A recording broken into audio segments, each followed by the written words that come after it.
राजधानी जयपुर से है, जहां जयपुर ग्रामीण सांसद राव राजेंद्र सिंह के खातीपुरा स्थित निवास के बाहर स्वर्ण समाज के लोगों ने धरना प्रदर्शन किया। प्रदर्शनकारियों ने यूजीसी कानून के रोल बैक की मांग को लेकर जोरदार नारे लगाए और सांसद के ध्यान आकर्षण के लिए विरोध जताया। स्थानीय लोगों के अनुसार ये धरना शांतिपूर्ण तरीके से आयोजित किया गया, लेकिन सांसद तक अपनी बात पहुंचाने के लिए लोगों ने अपने गुस्से और नाराजगी को स्पष्ट रूप से प्रदर्शित किया। वर्तमान में प्रशासन ने भी स्थिति पर नजर बनाए रखी हुई है और किसी अप्रिय घटना से बचने के लिए सतर्कता बरती जा रही है।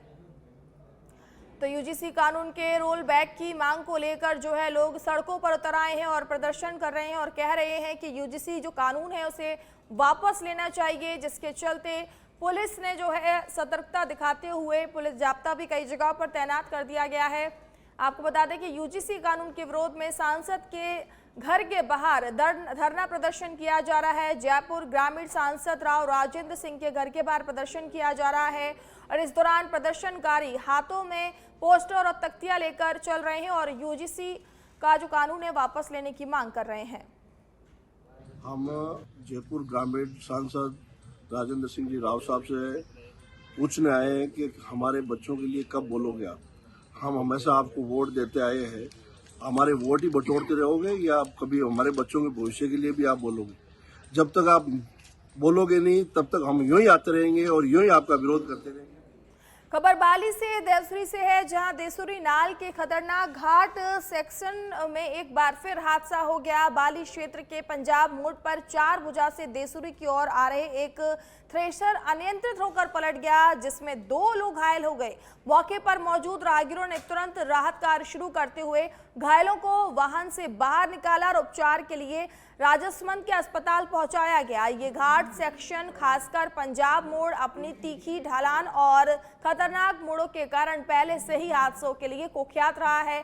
भारी मशीनों और थ्रेसर जैसे वाहनों के लिए यहां संतुलन बनाए रखना काफी चुनौतीपूर्ण होता है, जिसके चलते बार बार दुर्घटनाएं सामने आती रहती हैं। स्थानीय लोगों ने इस मार्ग पर सुरक्षा उपायों को मजबूत करने और प्रशासन से ठोस कदम उठाने की मांग की है, ताकि भविष्य में ऐसे हादसों को रोका जा सके। तो घायलों को अस्पताल में भर्ती कराया गया है, जहां उपचार जारी है। आपको बता दें कि देसरी नाल के पंजाब मोड़ पर फिर से एक बार हादसा देखने को मिला है, जहां थ्रेसर पलट गया है और इस थ्रेसर की पलटने से 2 लोग घायल हुए हैं, जिनका इलाज अस्पताल में चल रहा है।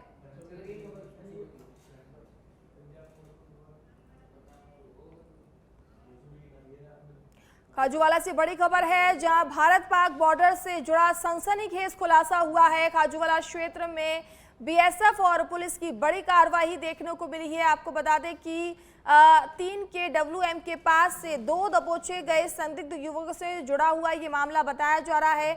जांच में पाकिस्तान कनेक्शन के चौंकाने वाले सबूत भी सामने आए हैं। आपको बता दें कि मोबाइल फोन की कॉल डिटेल और लोकेशन से जो परतें हैं लगातार खुल रही हैं। ड्रोन के जरिए पाकिस्तान से हेरोइन मंगाने की साजिश रची जा रही थी। पूछताछ में पहले भी तस्करी के प्रयासों के संकेत सामने आ रहे हैं।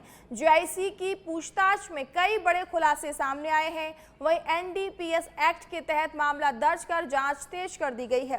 फिलहाल mobile phone Jaipur forensic lab भेजे गए हैं। खुफिया एजेंसियों और एनसीआरबी पूरे नेटवर्क को खंगालने में जुटी हुई है। सीमा पार तस्करी के बड़े गिरोह का खुलासा होने की आशंका है। साथ ही साथ सुरक्षा एजेंसियां इस मामले में गहन छानबीन कर रही हैं। छतरगढ़ थाना अधिकारी नवनीत सिंह इस मामले की जांच कर रहे हैं। खाजूवाला थाना अधिकारी सुरेंद्र प्रजापत ने इसकी जानकारी दी है। तो जांच में पाकिस्तान के कनेक्शन सामने आ रहा है। मोबाइल फोन की कॉल डिटेल और लोकेशन से जो है तमाम परतें खुलती हुई नजर आ रही हैं।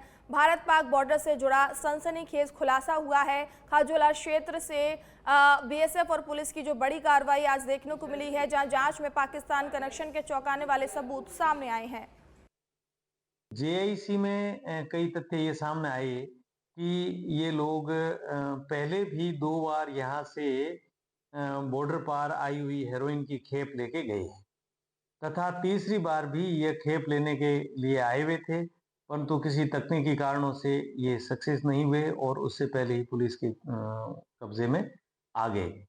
और इन्होंने जो जेआईसी में जो तथ्य बताए, उन तथ्यों के आधार पे ये लोग हेरोइन की तस्करी में सहयोग कर रहे थे तथा इस बार इनके खिलाफ एनडीपीएस एक्ट में मुकदमा दर्ज किया है तस्करी के प्रयास का और ऑफिशियल सीक्रेट एक्ट का तथा बॉर्डर पर धारा 188 पहले थी, अभी 223 बीएनएस है, उसके उल्लंघन का इनके खिलाफ मुकदमा दर्ज किया गया है तथा इन दोनों को मुकदमे में गिरफ्तार करके अनुसंधान उच्च अधिकारियों के निर्देशानुसार एसएचओ छत्तरगढ़ को दिया गया है। उन्होंने आज उन्हें न्यायालय में पेश किया है तथा पेश किया जाकर उनका पुलिस रिमांड। अगली खबर बीकानेर से है, जहां बीकानेर में एएनटीएफ पुलिस की बड़ी कार्रवाई देखने को मिली है। बिचवाल थाना क्षेत्र के होटल से पकड़ा गया 20 किलो अवैध डोडा पोस्त। मुखबिर से सूचना पर शोभासर चौराहे स्थित बाबा होटल पर एएनटीएफ की कार्रवाई देखने को मिली है। एएनटीएफ पुलिस के डॉग की मदद से की जा रही है तलाशी। आपको बता दें कि एएनटीएफ को बड़ी सफलता मिली है। जनरेटर में छुपा रखे डोडा पोस्त के 2 कट्टे बरामद किए गए हैं। एएनटीएफ ने पांचू थाना क्षेत्र के शोभाना निवासी राजू सिंह को इस मामले में गिरफ्तार भी किया है। तो बीकानेर से आपको बड़ी खबर बता रहे हैं, जहां बिचवाल के होटल से पकड़ा गया है 20 किलो अवैध डोडा पोस्त। जनरेटर में छुपा रखे थे डोडा पोस्त के 2 कट्टे, जो कि डॉग की मदद से इसको बरामद किया गया है। बीकानेर में एएनटीएफ की पुलिस की जो है बड़ी कार्रवाई देखने को मिल रही है। 20 किलो अवैध डोडा पोस्ट बरामद किया गया है। जनरेटर की आड़ में छुपा रखे थे 2 कट्टे। और इसी खबर पर ज्यादा जानकारी के लिए हमारे सहयोगी सुरेंद्र जुड़ चुके हैं। सुरेंद्र, ये अपने आप में बड़ी कार्रवाई देखने को मिल रही है कि जनरेटर के अंदर डोडा पोस्ट को छुपा के रखा हुआ था। जी बिल्कुल मानसी, देखिए जिस प्रकार से बीकानेर जिले भर में लगातार नशे के खिलाफ है वो कार्रवाई जारी है।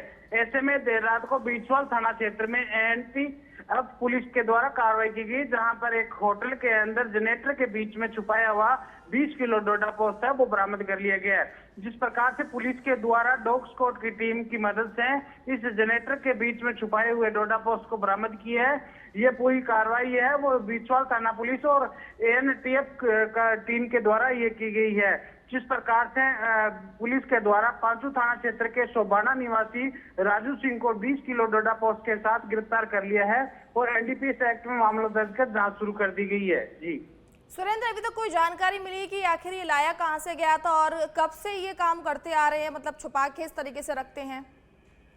जी देखिए, जिस प्रकार से लगातार नशे के खिलाफ है बीकानेर पुलिस का प्रयास है वो जारी है। जिस प्रकार से नए जो कप्तान है मर्दुल कछावा, उनके द्वारा पदभार ग्रहण करने के साथ ही एक स्पष्ट निर्देश जारी किए गए तो नशे के खिलाफ और अपराधियों के खिलाफ सख्त कार्रवाई की जाए। इसके साथ ही ये टीम के द्वारा लगातार कार्रवाई की जा रही है। मुखबिर से सूचना मिली थी कि जिस प्रकार से पुलिस के द्वारा मुखबिर से पुलिस को सूचना मिली थी कि एक होटल के अंदर डोडा पोस्ट का कारोबार हो रहा है, उसके बाद में डॉग स्क्वाड की टीम के साथ पुलिस मौके पहुंची और पुलिस के द्वारा वहां से सर्च किया गया और 20 किलो डोडा पोस्ट बरामद कर लिया।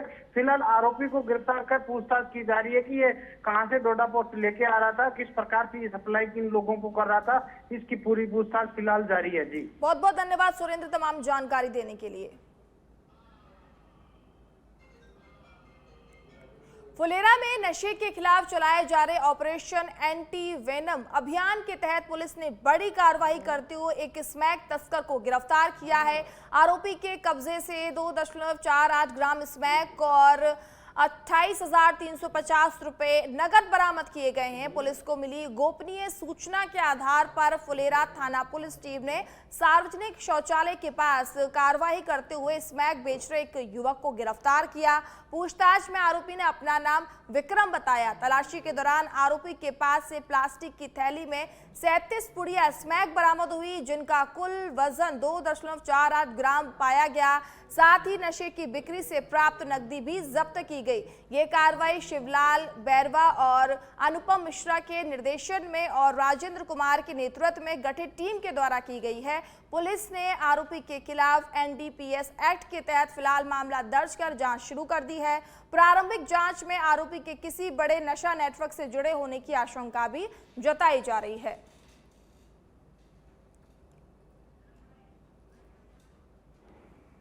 फुलेरा के अंबेडकर सर्किल बस स्टैंड पर बना सार्वजनिक शौचालय पिछले करीब 4 महीने से बंद पड़ा है, जिससे आमजन और यात्रियों को भारी परेशानियों का सामना करना पड़ रहा है। करीब 30 लाख रुपए की लागत से बनाया गया ये सुलभ शौचालय जन सुविधाओं के लिए तैयार किया गया था, लेकिन फिलहाल ताले में बंद होने के कारण शोपीस बनकर रह गया है।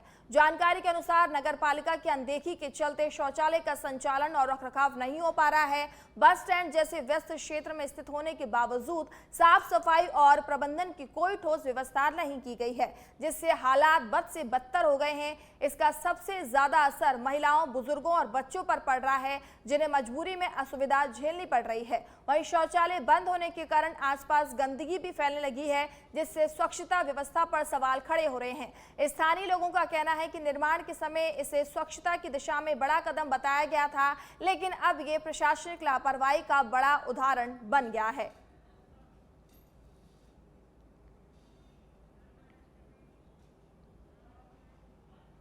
राजसमंद में नगर परिषद द्वारा आयोजित 5 दिवसीय गणगौर महोत्सव को लेकर श्रद्धा और उत्साह का माहौल बना हुआ है। महोत्सव के तीसरे दिन से गणगौर सवारी निकालने का क्रम शुरू हो गया है। सवारी के पहले दिन द्वारकाधीश मंदिर से चुंदड़ी गणगौर की भव्य सवारी निकाली गई। इस दौरान मंदिर परिसर से लेकर सवारी मार्ग और समापन स्थल तक विशेष सजावट की गई, जिससे पूरा शहर उत्सव के रंग में रंगा नजर आया। सवारी में इसर गणगौर की आकर्षण प्रतिमाएं और मंदिर का बैंड, ऊंट, घोड़े, रंग बिरंगी झांकियां और पारंपरिक वेशभूषा में शामिल नन्ही बालिकाओं द्वारा सिर पर कलश लेकर चलना लोगों के लिए आकर्षण का केंद्र रहा।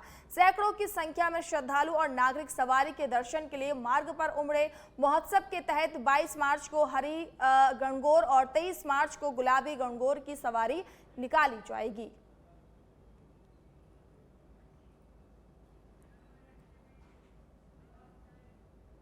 अब खबर यूपी के मथुरा से है, जहां मथुरा में फरसा बाबा की मौत के बाद हालात तनावपूर्ण हो गए हैं। घटना के बाद कुछ अराजक और बाहरी तत्वों द्वारा हत्या की अफवाह फैला दी गई, जिससे क्षेत्र में अफरा तफरी मच गई। अफवाह के चलते NH-19 पर छाता थाना क्षेत्र में लोगों ने जाम लगा दिया। इस दौरान उपद्रवियों ने पुलिस पर पथराव भी किया, जिसके बाद स्थिति बिगड़ गई। मामले में पुलिस ने कड़ी कार्रवाई करते हुए 13 लोगों को गिरफ्तार किया है। पथराव और हाईवे जाम करने के आरोप में कई गंभीर धाराओं में मुकदमा दर्ज किया गया। वहीं अन्य आरोपियों की पहचान CCTV फुटेज के आधार पर की जा रही है और उनकी गिरफ्तारी जल्द होने की बात कही जा रही है। घटना में घायल एक ट्रक चालक की इलाज के दौरान मौत हो गई है, जिसके बाद पुलिस ने कानूनी कार्रवाई और तेज कर दी है। इसके अलावा शाम को हंगामा और पुलिस से अभद्रता करने के आरोप में बाहर से आए गौरक्षक दक्ष चौधरी और उनके साथियों को भी गिरफ्तार किया गया है। SSP श्लोक कुमार ने लोगों से अपील की है कि वे सोशल मीडिया पर किसी भी तरह की अफवाह ना फैलाएं और शांति बनाए रखें। कल रात्रि थाना कोसी क्षेत्र में एक एक्सीडेंट की घटना हुई, जिसमें फरसा बाबा की दुर्भाग्यपूर्ण मृत्यु हो गई थी। इस संबंध में उनके साथी द्वारा दिए गए तहरीर पर एक्सीडेंट का मुकदमा पंजीकृत किया गया तथा विधिक कार्रवाई इसमें की जा रही है। जिस ट्रक से एक्सीडेंट हुआ था उसका चालक भी घायल हुआ था और उसकी भी इलाज के दौरान मृत्यु हो गई है। इस संबंध में अग्रिम विधिक कार्रवाई सुनिश्चित की जा रही है। इस घटना को लेकर के कुछ अराजक व बाहरी तत्वों द्वारा अफवाह फैलाया गया, जिसके उपरांत थाना छाता क्षेत्र में NH जाम किया गया तथा कुछ उपद्रवियों द्वारा पथराव किया गया, जिसके उपरांत वहां पर कठोर धाराओं में मुकदमा पंजीकृत किया गया है तथा 13। अब खबर मौसम की। राजस्थान में बैक टू बैक आ रहे वेस्टर्न डिस्टर्बेंस ने गर्मी गायब कर दी है। शनिवार को एक नया सिस्टम एक्टिव हुआ। इसके असर से जैसलमेर, श्रीगंगानगर, बाड़मेर समेत अन्य सीमावर्ती जिलों का मौसम बदल गया। जोधपुर, बीकानेर, अजमेर, जयपुर संभाग के अधिकांश एरिया में दोपहर बाद से बादल छाए रहे। रविवार को 8 जिलों के लिए बारिश का येलो अलर्ट भी जारी किया गया था। पिछले 24 घंटे के दौरान बीकानेर, जैसलमेर, बाड़मेर, श्रीगंगानगर, फलौदी के एरिया में तेज हवा के साथ हल्की से मध्यम बारिश हुई। जैसलमेर के कई इलाकों में तेज बारिश के कारण खेतों में पानी भर गया, जिससे वहां काटकर रखी गई फसलें खराब हो गई। जैसलमेर के रामगढ़, कुचड़ी के एरिया में सबसे ज्यादा नुकसान देखने को मिला।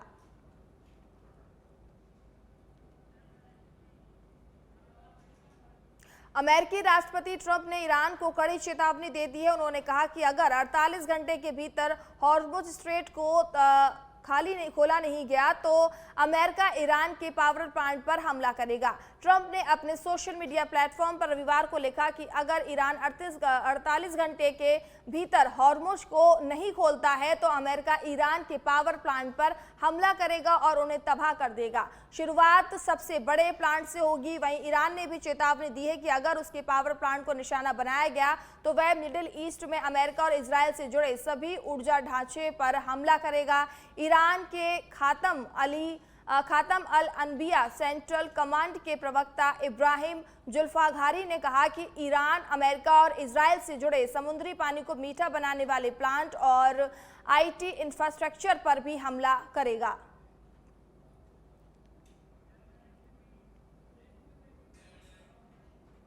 अब खबर जयपुर से है, जहां प्रदेश के विश्वविद्यालय में 5000 से ज्यादा पद खाली हैं। सीनेट, सिंडिकेट से लेकर विधि की कमेटियों में 51 प्रतिनिधियों का कार्यकाल पूरा हो चुका है और जेएनवीयू सहित 4 विश्वविद्यालयों की सिलेक्शन कमेटी में ही नॉमिनी है। राजस्थान विश्वविद्यालय में 608 प्रोफेसर के पद खाली हैं। जेएनवीयू जोधपुर में 309 प्रोफेसर के पद खाली हैं, जबकि सुखड़िया विश्वविद्यालय उदयपुर में 99 टीचिंग पद खाली हैं।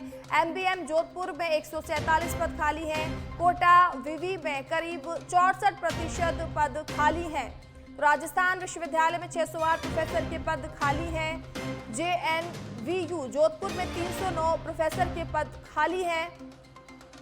और इसी के साथ आपको बता दें कि सुखड़िया विश्वविद्यालय उदयपुर में 99 टीचिंग पद खाली हैं। और इसी खबर पर ज़्यादा जानकारी के लिए हमारे संवाददाता कुणाल जुड़ चुके हैं। कुणाल, विश्वविद्यालय में कई हद तक हजारों पद खाली हैं, बट इसके बाद भी कोई भर्तियां नहीं की जाती हैं, ये अपने आप में बड़ा सवाल खड़ा हो रहा है। विभाग में जो अभी ताजा आया है उसके अनुसार प्रदेश के तमाम विश्वविद्यालयों में करीब 5000 से ज्यादा जो टीचिंग पद हैं वो खाली हैं। इसमें इसके अलावा बात करें सीनेट, सिंडिकेट से लेकर विधि जो कमेटी है जो उसका निर्णय करती है, जो ड्राफ्ट तैयार करती है, उसके 51 प्रतिनिधियों का कार्यकाल है वो भी जो है पूरा हो चुका है। विभिन्न विश्वविद्यालयों की अगर हम बात करें, राजस्थान विश्वविद्यालय में 608 प्रोफेसर हैं जिनके पद खाली हैं। जेएनवी जोधपुर की बात करें तो 309 प्रोफेसरों के पद खाली हैं। इसके अलावा एमबीएम जोधपुर में 147 पद जो है खाली हैं। और कह सकते हैं कि जो चिंताजनक जो पद खाली होने के कारण उच्च शिक्षा में जो शिक्षा की गुणवत्ता है उसको लेके खासा जो सवाल है वो खड़े हो रहे हैं। ऐसे में इन विश्वविद्यालयों की जल्द भर्ती की जो है मांग वो समय समय पर जो प्रोफेसर हैं और जो इसकी तैयारी कर रहे हैं उनके द्वारा की जा रही है। जी, बहुत बहुत धन्यवाद कुणाल तमाम जानकारी देने के लिए।